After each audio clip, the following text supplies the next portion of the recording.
એક હતો ચીની, એ દુનિયાની સફરે નીકળ્યો તો. એકવાર ફરતો ફરતો એક ગામમાં જઈ ચડ્યો. જોયું તો ગામ ફરતો પથ્થરનો મજબૂત કિલ્લો હતો. કોટના દરવાજા આગળ પહોંચતા એ નવાઈ પામી ગયો. દરવાજાની બંને બાજુએ ભોંકતા ગધેડાની મોટા કદની બે મૂર્તિઓ બેસાડેલી હતી. દરવાજા આગળ હાથમાં આસમાની રંગનો ધ્વજ લઈ અને ચોકીદારો ઊભા હતા. એ ધ્વજ ઉપર પણ ભોંકતા ગધેડાની તસવીર હતી. દરવાજાના બારણા ઉપર અને દરવાજાના માથે પણ તેવી જ ભોંકતા ગધેડાની નિશાની હતી. ચીનો દરવાજો વટાવી એ ગામમાં દાખલ થયો. ઠેર ઠેર ઘરોના બારણા ઉપર ભોંકતા ગધેડાની લાકડાની કે ધાતુની મૂર્તિઓ બેસાડેલી એણે જોઈ. નિશાળે જતા આવતા છોકરાઓના દફતરો ઉપર પણ ભોંકતા ગધેડાના ચિત્ર છાપેલા હતા. એણે તેમની ચોપડીઓ જોઈ તો દરેક ચોપડીના પૂઠા ઉપર તેવું જ ગધેડાનું ચિત્ર હતું. એણે એક છોકરાને પૂછ્યું, આ શેનું ચિત્ર છે? પૂછનાર મોટી ઉંમરનો છે, છતાં તેનામાં આટલી પણ અકલ નથી. એ જોઈ છોકરો નવાઈ પામ્યો. તે બોલ્યો, આ ચિત્ર નથી, દેવ છે, ગધાદેવ આપણા. આપણા નહીં, તારા. ચીનો બોલી ઉઠ્યો. પણ એ પૂરું બોલી રહે તે પહેલા તો 4-5 છોકરા એકી સાથે બોલી ઉઠ્યા. એટલે શું ગધાદેવ તારા દેવ નથી? તો શું તું દુષ્ટ રાક્ષસ છે, નાસ્તિક છે? ચીનો ચક્કર ખાઈ ગયો. તે સમજી ગયો કે ગધેડો મારો દેવ નથી એમ કહેવામાં અહીં જોખમ છે. એણે નરમ થઈ અને કહ્યું, ગધાદેવ મારા પણ દેવ છે. હું પણ એમનો ભક્ત છું. રાજા દરબાર ભરીને બેઠો તો. પ્રેક્ષકો ભેગો પ્રવાસી ચીનો પણ અંદર ઘૂસી ગયો. એણે જોયું તો રાજાના સિંહાસનના શિખર ઉપર પણ ભોંકતા ગધેડાની સુંદર રત્નજડિત મૂર્તિ બેસાડેલી હતી. હજી રાજા પધાર્યા નહોતા. થોડી વાર પછી ઘંટ વાગ્યો, નોબત વાગી અને રાજા પધાર્યા.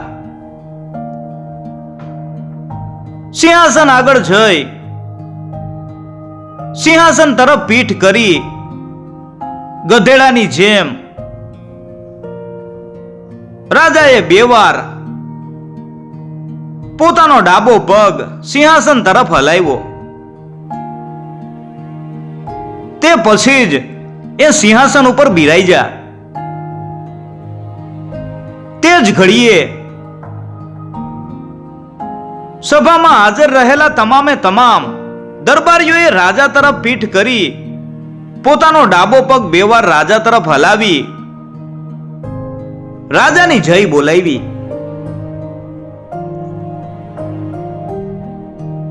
ચીનો ચતુર હતો. એ સમજી ગયો કે આ દેશમાં સન્માન પ્રગટ કરવાની આ રીત છે. સન્માનની એ રીત શીખી લેતા એને વાર ન લાગી. ચીનો દેશ વિદેશ ઘણું ફર્યો તો, પણ ગધેડાનું આવું ગૌરવ એણે કોઈ જગ્યાએ જોયું નહોતું. આથી તેનું રહસ્ય જાણવાનું એને મન થયું. તપાસ કરતા એને એક વાત જાણવા મળી. 4 પેઢી પહેલા આ રાજવંશમાં એક રાજા થઈ ગયો. એ સંગીતનો ભારે શોખીન હતો. એને રોજ નવી ચીજ સાંભળવા જોઈએ. તેથી આખા રાજ્યના ગાયકોને એણે પોતાના દરબારમાં ભેગા કર્યા હતા. એક ગાયલીએ એટલે બીજાએ ગાવા માંડવાનું. આમ સૌ વારાફરતી ગાયા કરે. પણ એકવાર ગવાયેલું ગીત ફરીથી ગાઈ શકાય નહીં એવો કડક નિયમ હતો. રાજાને રૈયતના સુખ દુઃખની કઈ ચિંતા નહોતી. એને ચિંતા માત્ર સંગીતની હતી. રોજ નવા નવા ગવૈયાઓ દૂર દેશાવરથી આવે અને નવા નવા ગીત ગાઈ સંભળાવે. પણ એનો એ બિહાગ, માલકોસ, કલ્યાણ, ભૈરવી અને ઠુમરી સાંભળી સાંભળી રાજાને હવે કંટાળો આવ્યો હતો. તેણે હુકમ કર્યો, નવો રાગ ગાઓ, નવી ચીજ પેશ કરો.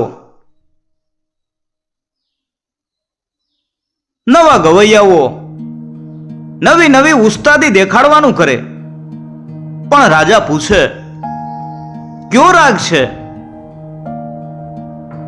ગવૈયો રાગનું નામ દે. એટલે રાજા કહે, આ રાગ તો મેં 11,000 વાર સાંભળ્યો છે. કોઈ બીજો રાગ ગાઓ. ગવૈયો બીજો રાગ શરૂ કરે ત્યાં રાજા પૂછે, કયો રાગ છે? ગવૈયો રાગનું નામ દે. એટલે રાજા કહે, આ તો મેં 14,000 વાર સાંભળ્યો છે. બીજો રાગ ગાઓ. ગવૈયો રાગ શરૂ કરે. વળી રાજા પૂછે, આ કયો રાગ છે? ગવૈયો રાગનું નામ દે. એટલે રાજા કહે કે આ તો મેં 18,000 વાર સાંભળ્યો છે. બીજો રાગ ગાઓ. ગવૈયો કહે, મહારાજ, મેં નવી તરજ બાંધી છે.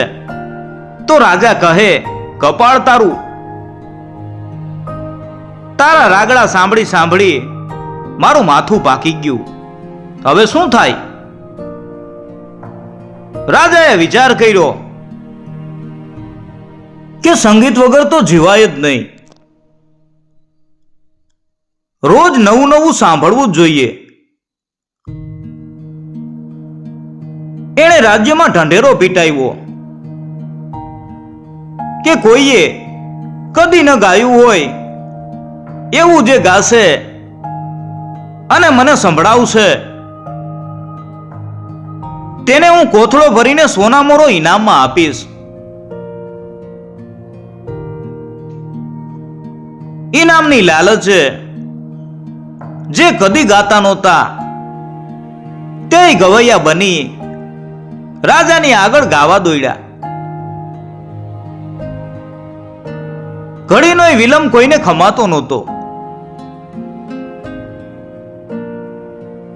માંદા હતા તે સાજા થઈ ગયા, બુઢા હતા તે જુવાન થઈ ગયા અને બની ઠની પાલખીએ ચડી નીકળી પડ્યા રાજાના દરબારમાં ગાવા માટે.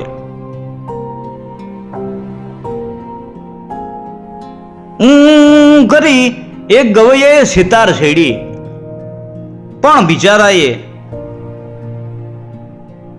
12 વર્ષ સુધી કરેલી તપસ્યા એળે ગઈ. રાજાએ ભવા ચડાવ્યા અને રાડ પાડી. સિપાહીઓ ટીંગાટોળી કરી લઈ જાવ આને અને બાંધો બકરીઓ ભેગો. ત્યાં એ ઊં કરશે. બીજા એક બુઢા ગવૈયાએ આખી જિંદગી સંગીતની સાધનામાં કાઢી હતી.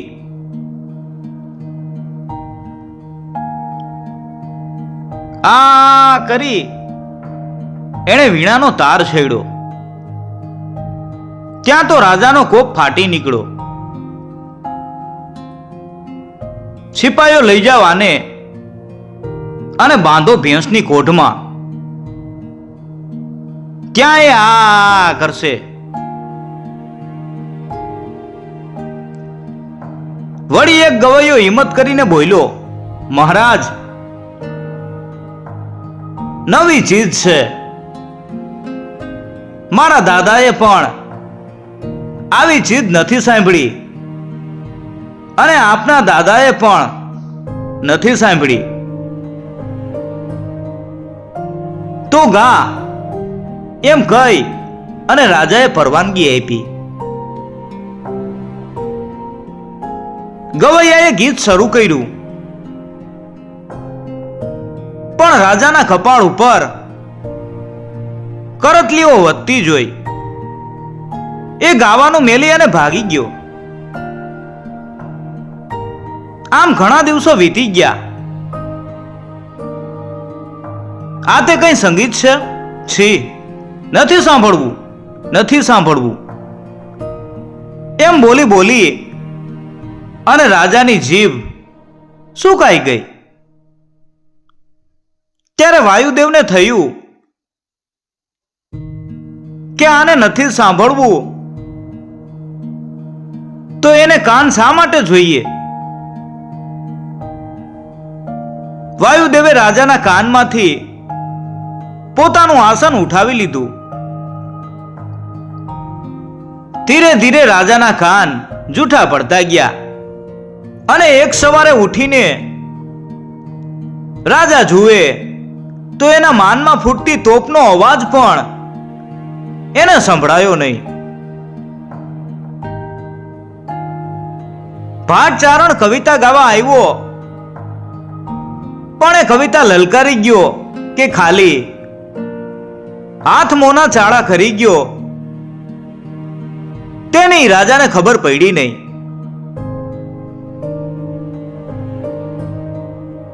નોબત ડંકા અને શરણાઈઓ વાગી,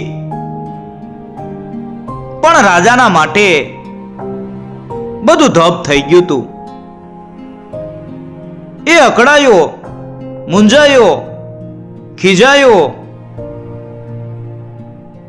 એણે રાજવૈદને તેડાવ્યો.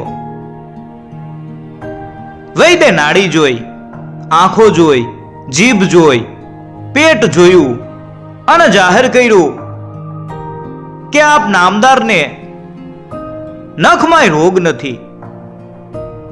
પણ રાજાને કશું સંભળાયું નહીં. વજીરની ચિંતાનો પાર ન રહ્યો. એને થયું કે આવો સંગીત ભક્ત રાજા બેરો બની જશે તો દુનિયામાં સંગીતનું થવાનું શું? આખા રાજ્યમાં આ વાત સૌની ચિંતાનો વિષય બની ગઈ. આખા રાજ્યના વૈદો અને હકીમો રાજાને સાજો કરવા દોડ્યા.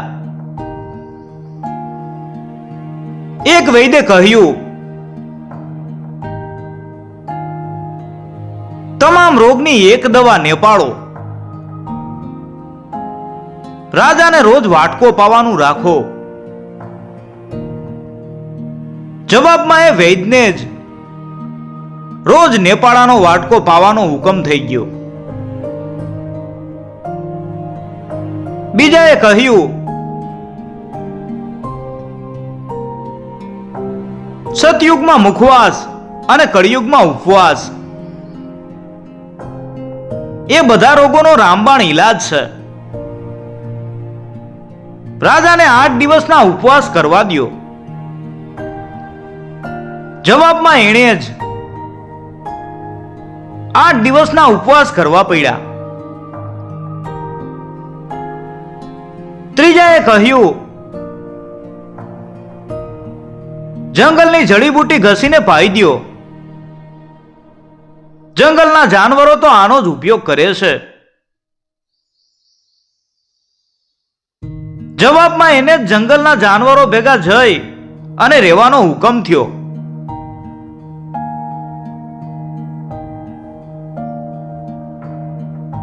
ચોથો મણમણના થોથા ઉથલાવવા બેસી ગયો. જવાબમાં એ થોથાના ભાર હેઠળ એવો દબાયો કે માંડ જીવ બચાવી બહાર નીકળી શક્યો.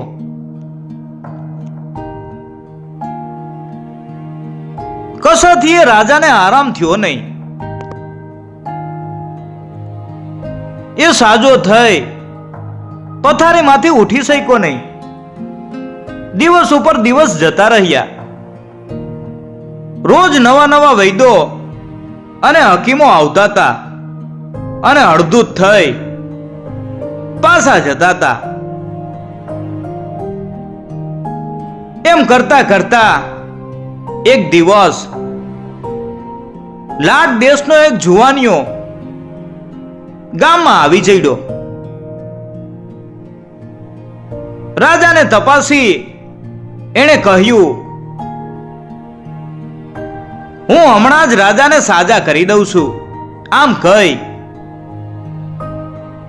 એણે ખભેથી ખડિયો ઉતાર્યો અને એક નાનકડી શીશી બહાર કાઢી.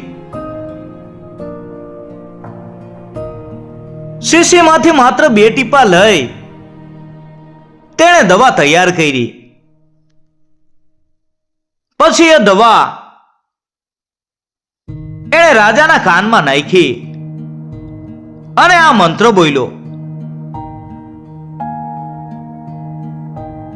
રૈયતના દુઃખ દર્દ જાણતા નથી જેના કાન, ઘરમાં રહી તે ભલે સાંભળે ગધાદેવના ગાન. ચમત્કાર થયો હોય એમ એકદમ રાજાના કાનના પડદા ખુલી ગયા. બરાબર એ જ વખતે રાજમહેલના આંગણામાં એક ગધેડો ઊભો હતો. આથમણી કોરથી પવનની એક સુગંધીદાર લેરખી આવી અને ગધેડોએ હવા ખાઈ તરબતર બની ગયો. એવો મહા આનંદથી પૂંછડી ટટાર કરી, કાન ખડા કરી, માથું આકાશ તરફ ઊંચું કરી એણે બુલંદ અવાજે ગીત શરૂ કરી દીધું. રાજાના કાન ખુલી ગયા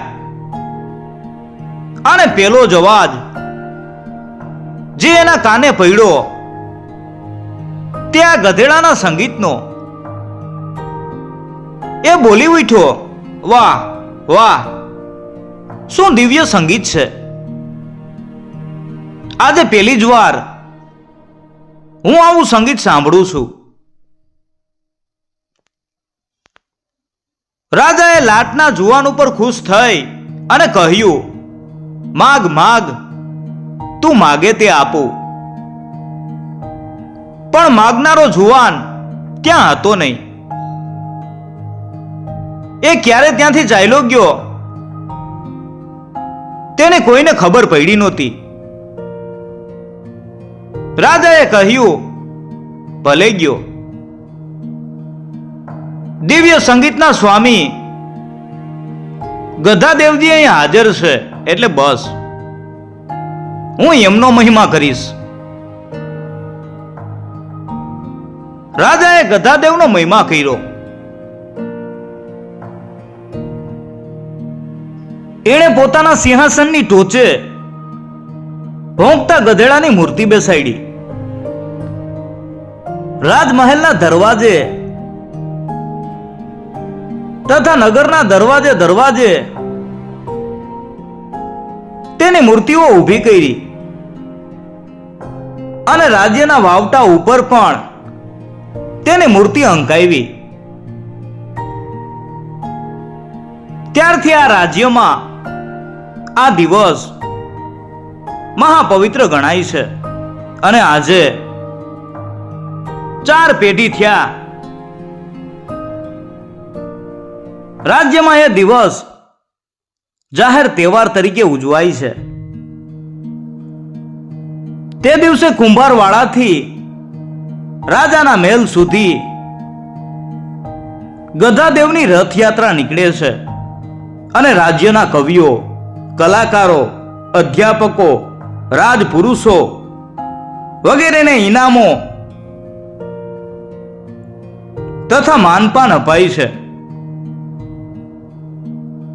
ચીની પ્રવાસીને એ રથયાત્રા જોવાનું ખૂબ મન હતું, પણ તે દિવસે